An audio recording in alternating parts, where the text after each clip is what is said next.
How to turn off Magic Mouse Smart Zoom on your Mac.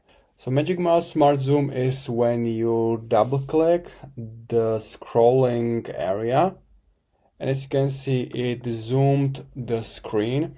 If you double click again in the middle of that Magic Mouse, it's gonna zoom out. How you can turn off this feature and prevent unnecessary zooms? All you need to do is to just click on Apple logo and open System Settings. Now I want to scroll down and find Mouse section. Also make sure that the mouse is connected to your Mac, otherwise the mouse section is not here. So open Mouse, and here is the Smart Zoom. As you can see, there is also preview or visible preview how it works.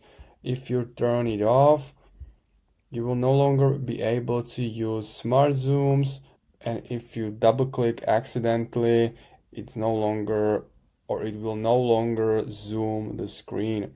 So if you have any questions, leave a comment and see you next time.